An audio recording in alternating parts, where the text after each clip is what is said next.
NEET crack করার জন্য কি এনসিইআরটি যথেষ্ট? এই প্রশ্নটা আমি ক্লাস 7, 8, 9, 10, 11, 12 প্রত্যেকটা পেরেন্টস, প্রত্যেকটা স্টুডেন্টস সবার মুখেই শুনে থাকি। আমি একটা কথা খুব সহজ উদাহরণ দিয়ে বলি।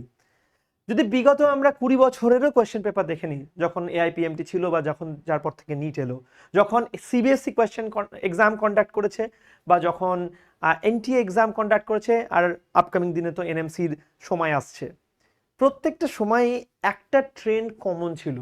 সেটা হচ্ছে কোয়েশ্চেনের কিন্তু 98% কোয়েশ্চেন এক্স্যাক্টলি এনসিইআরটির যে সেন্টেন্সটা আছে না, সেখান থেকে কপি পেস্ট করে তৈরি হয়। একটা উদাহরণ দিই, হয়তো বায়োলজির ক্ষেত্রে যদি আমি ভেবে দেখি, তাহলে হয়তো কোয়েশ্চেনের ফ্রেমিং ডিফারেন্ট হয়।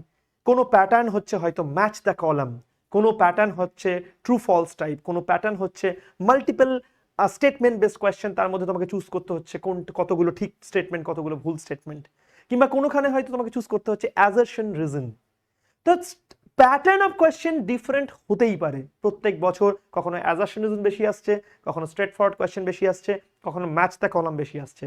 কিন্তু এক্স্যাক্টলি কোয়েশ্চেনের যদি কন্টেন্টটা দেখো, তাহলে মাথায় রাখবে যে কোয়েশ্চেনের প্রত্যেকটা জিনিস কিন্তু এনসিইআরটিতে ওই একই ল্যাঙ্গুয়েজে লেখা রয়েছে, যেভাবে কপি অ্যান্ড পেস্টেড হচ্ছে।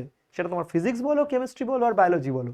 তাই এনসিইআরটিকে কোনো অবহেলা নয়, খুব ভালো বই এনসিইআরটি, বাট এনসিইআরটি পড়ার একটা ধরন আছে, সেটা শিখতে হবে। তাই শেখার জন্য যদি চাও, প্রেপমেডের হেল্প নিতেই পারো।